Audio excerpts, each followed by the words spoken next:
Hermanos queridos, sigamos reflexionando en el Evangelio según San Juan, en el capítulo 15. La semana pasada hemos ido hasta el versículo 10. Así que ahora vamos a leer desde el versículo 11 del ya mencionado capítulo 15. El texto dice: Estas cosas os he hablado para que mi gozo esté en vosotros y vuestro gozo sea cumplido. Este es mi mandamiento, que os améis unos a otros, como yo os he amado. Nadie tiene mayor amor que este, que uno ponga su vida por sus amigos. Vosotros sois mis amigos, si hacéis lo que yo os mando. Ya no os llamaré siervos, porque el siervo no sabe lo que hace su señor. Pero os he llamado amigos, porque todas las cosas que oí de mi Padre os las he dado a conocer.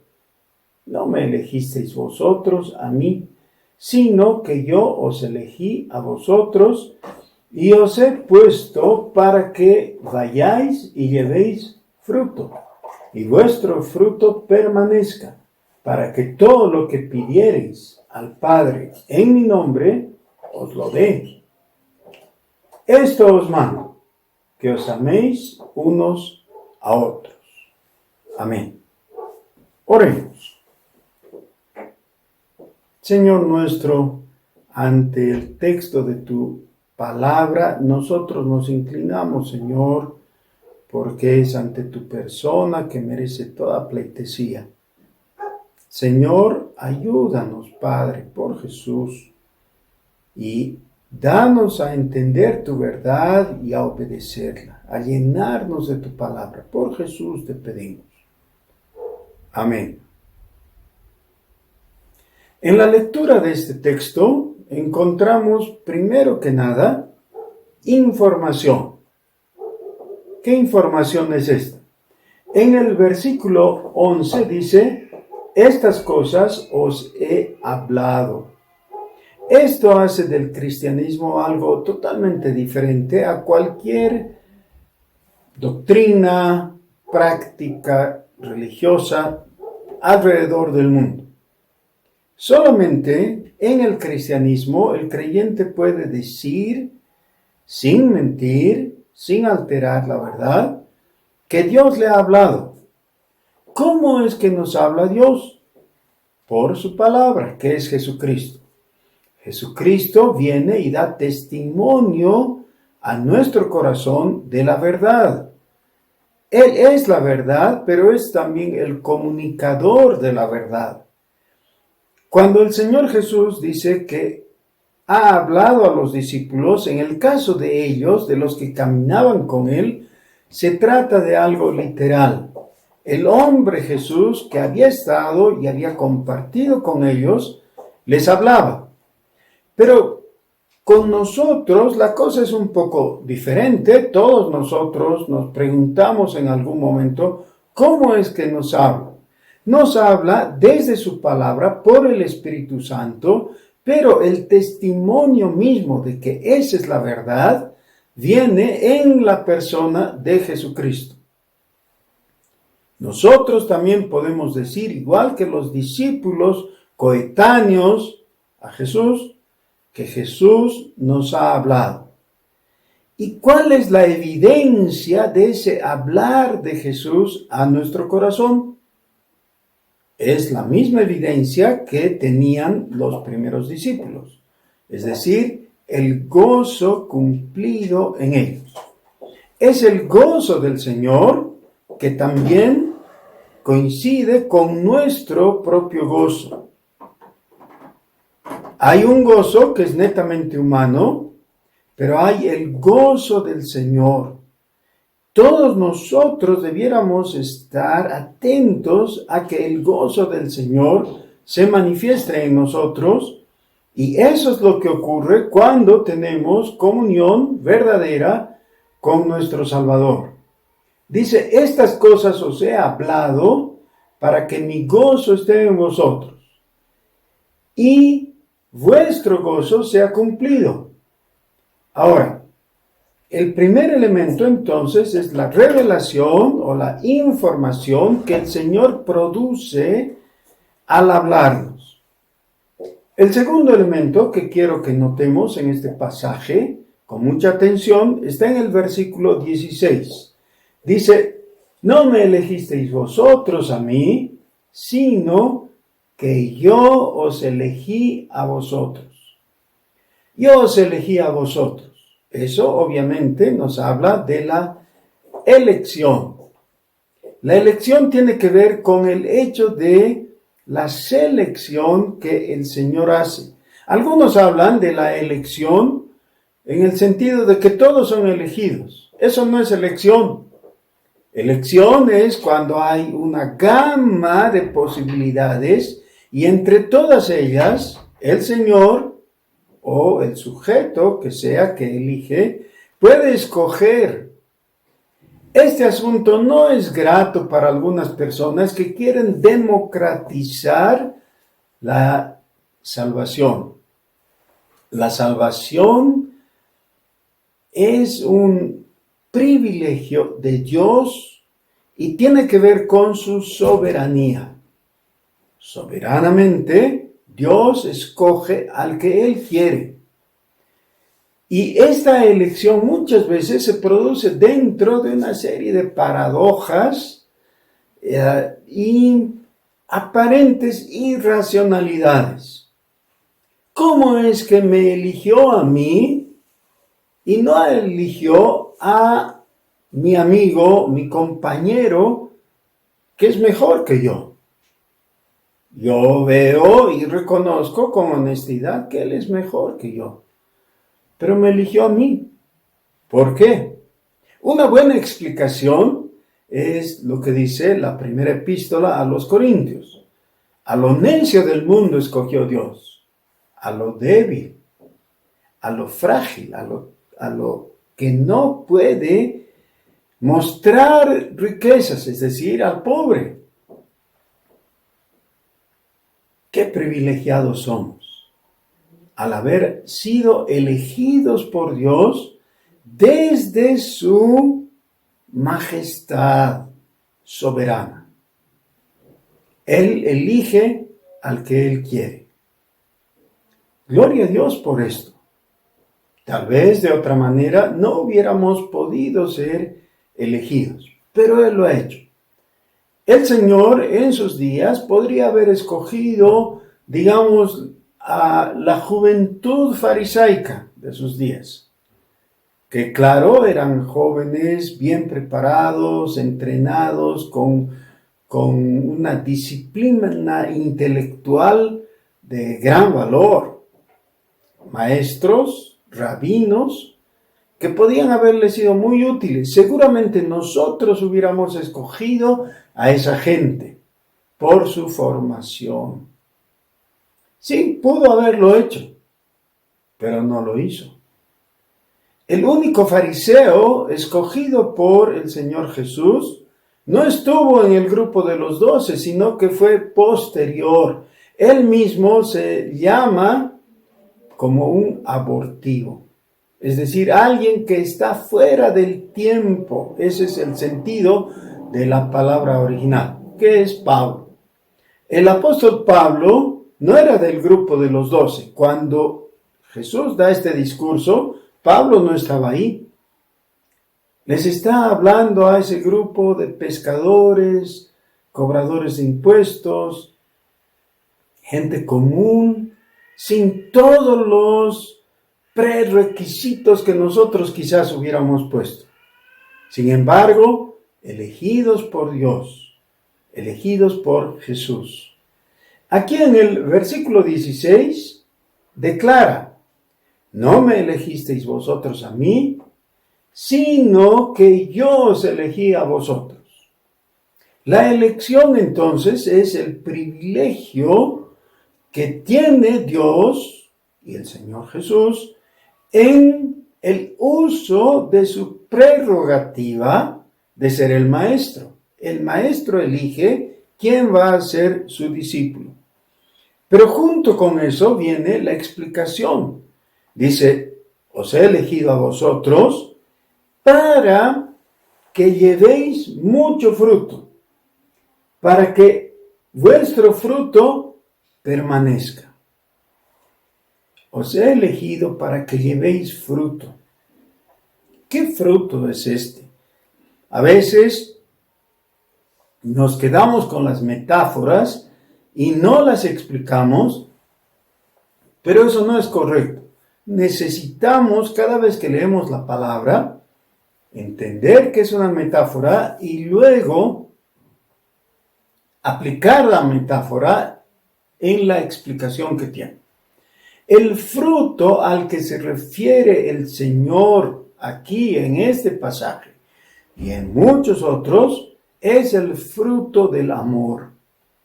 Esto en una forma muy explícita lo dice también el apóstol Pablo en la epístola a los Gálatas. Dice que hay las obras de la carne, pero en contraposición a eso nos dice que hay el fruto del Espíritu. El fruto del Espíritu es lo que el Espíritu produce en nosotros y textualmente dice en Gálatas 5:22, mas el fruto del Espíritu es amor. El fruto del Espíritu es amor. Así que si podemos acortar todo eso y resumirlo, diríamos en palabras de Jesús, yo os elegí a vosotros para que llevéis fruto. Es decir, para que améis. Este asunto se pone delicado. Podemos hacer muchas cosas sin gran dificultad. Pero yo recuerdo una canción que estaba de moda cuando yo era adolescente y que todos la tarareaban en algún momento. Fue cantado por los grandes cantantes del Festival de San Remo y otros. Y la letra dice, sin culpa estoy yo, gitano es mi corazón. Es decir, aunque me quiera obligar a mí mismo, no puedo decidir si te amo o no. Y mi corazón quiere irse. Eso es lo que está diciendo. Es una persona que había sido decepcionada por otra y cuando la otra vuelve a pedir amor, él se excusa diciendo que no puede imponerse a sí mismo el amar porque su corazón es gitano. Y claro, es romántico pensar así, pero no es real. El Señor exige de nosotros que amemos. No está en nosotros el definir si lo vamos a hacer o no. Es una imposición. Ahora veamos. Hemos comenzado todo esto hablando de la información. Hemos continuado hablando de la elección. Pero ahora necesitamos referirnos a la imposición. A veces hablamos del cristianismo y nos gusta mucho describir como la libertad que tenemos en Cristo. Es recordado que el Señor Jesús viene y nos ofrece libertad y nos da libertad. Justamente en este mismo evangelio, en el capítulo 8, el Señor Jesús dice que si permanecemos en su palabra, conoceremos la verdad y la verdad nos hará libres. Entonces eso es totalmente veraz. Hay libertad en el cristianismo, pero no hay esa libertad que describe el concepto de libre albedrío. Para comenzar, libre albedrío no está en la Biblia. En la Biblia se habla de libertad. Y la libertad es la posibilidad de hacer de buena voluntad lo que Dios quería desde el principio que hagamos. No es el libre albedrío, lo cual evitaría cualquier tipo de dirección. La libertad cristiana tiene dirección y esa dirección está dada por su voluntad expresada, es decir, la ley de Dios. Cuando una persona actúa dentro del marco de la ley de Dios, está libre. Se siente libre, se percibe libre. Así que esto da lugar a que esta aparente paradoja, es decir, de una imposición como es la que nos hace el Señor, que nos amemos, es coherente con la oferta y el cumplimiento de esa oferta de la libertad. ¿Qué quiere decir esto? Podemos obedecer al Señor y entonces experimentamos los beneficios de la obediencia. El beneficio enunciado aquí en el versículo 11 es el gozo. Hay gozo en la vida cristiana. ¿Cuándo hay gozo? Cuando hay obediencia.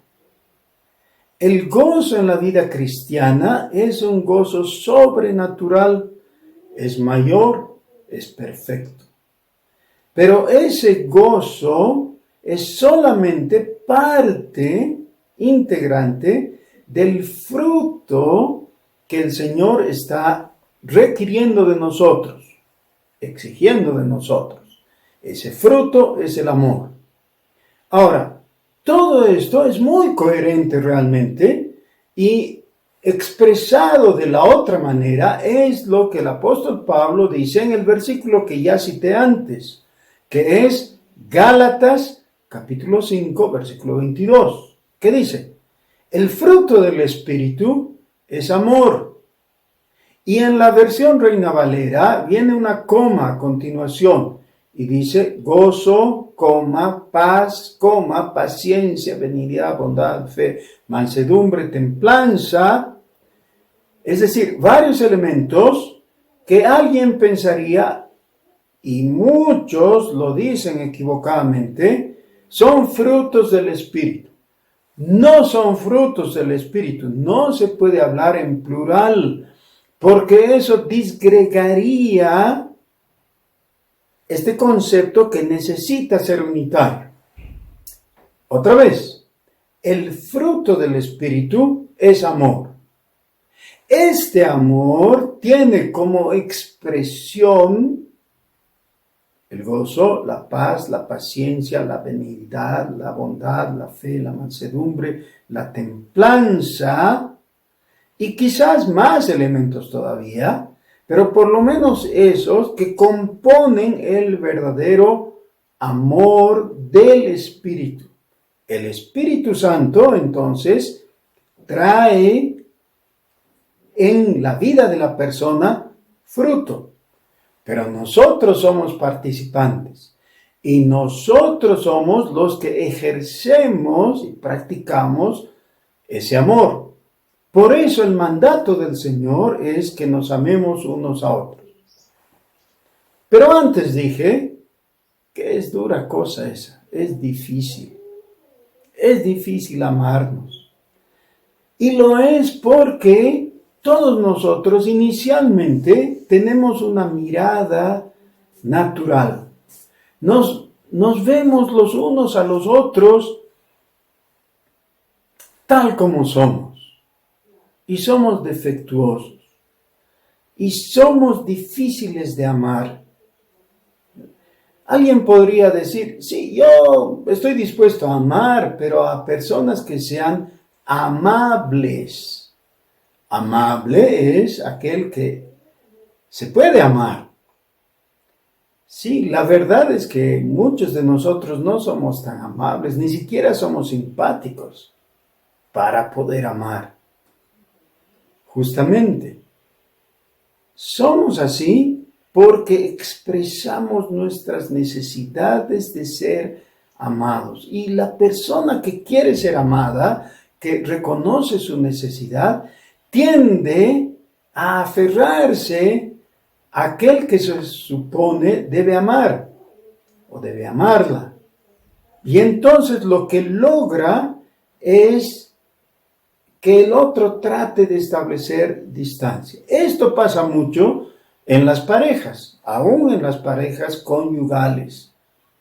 Por eso es que el apóstol Pablo en Efesios manda a los maridos amar a sus mujeres. Uno diría, ¿eso qué tiene de extraño o de especial? Claro, pues, claro que los maridos tienen que amar a sus mujeres. Por eso se han casado. Es más, se han casado normalmente creyendo que amaban a sus esposas. Entonces, ¿para qué les manda que las amen? Sí, porque la realidad en la práctica no es tan sencilla. Es difícil amar a la esposa, pero también es difícil, de parte de la esposa, amar al marido. Y es difícil amar en todos los planos. Especialmente, nos es difícil amar a las personas que nos caen antipáticas o las personas que nos han hecho mal. ¿Cómo podríamos amar a los que nos odian o aborrecen o oprimen, a los que abusan de nosotros? Es muy difícil y necesitamos reconocerlo. Pero el mandamiento sigue siendo lo que es, una imposición. Estamos llamados por el Señor porque Él nos ha elegido a nosotros. Nos ha elegido para traer mucho fruto y que nuestro fruto permanezca. Es decir, el fruto del amor tiene que permanecer. Pese a las dificultades, sí. Y las decepciones, también. Necesitamos amar, pero no podemos hacerlo por nosotros mismos. Es un fruto espiritual. Es el fruto del Espíritu Santo. Necesitamos del fruto, pero necesitamos del dador del fruto, del productor del fruto. Ese es el Espíritu Santo. El Señor Jesús nos ha venido hablando a través de estos capítulos 13, 14 y ahora el 15. Y recordemos que ya en el capítulo 13 nos ha dicho claramente que Él quiere que como discípulos suyos nos amemos. Ahora, Jesús ha hecho su parte. Jesús ha venido y ha mostrado el amor puesto en práctica al extremo. ¿Por qué? Porque ha muerto por nosotros que somos o que éramos sus enemigos. Éramos hijos de desobediencia, estábamos muertos en delitos y pecados. Éramos rebeldes y nada teníamos que ver con Él respecto a nuestras iniciativas y esfuerzos. Si en algo nos hemos esforzado ha sido en ofenderle. Hemos pecado de todas las formas posibles. Pero Él nos ha perdonado. Y nos ha perdonado porque nos ha amado. El amor de Dios, que tiene origen eterno, se manifiesta en los actos redentivos en la elección y se comunica desde la eternidad hasta llegar a nuestros oídos en la actualidad por la información, que es el hablar de Jesús. Cuando vamos a la Biblia, podemos leer a manera de estudiantes. Podemos leer a la manera de curiosos. O podemos leer en la manera que Jesús quiere que leamos, es decir, de oidores de lo que Él dice. Y cuando prestamos atención a lo que Él dice, estamos obedeciendo ese otro mandato que es: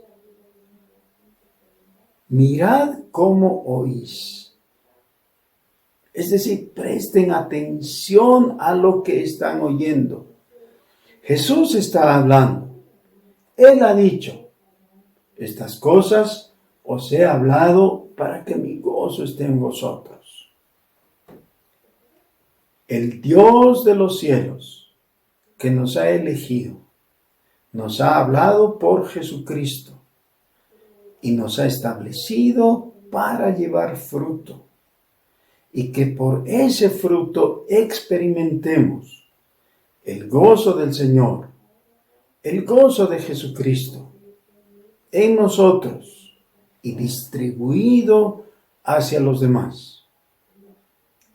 Es mi oración para que tú, querido hermano, le pongas mucha atención a este texto, a la palabra del Señor, que abras tu corazón en una plena apertura al Espíritu Santo, que dejes que Él te hable y te convenza de la verdad y te potencie para obedecer a lo que el Señor nos está imponiendo aquí. La obediencia es primordial. Querido hermano, que su gozo, el gozo de Jesucristo, llene tu corazón para siempre. Amén.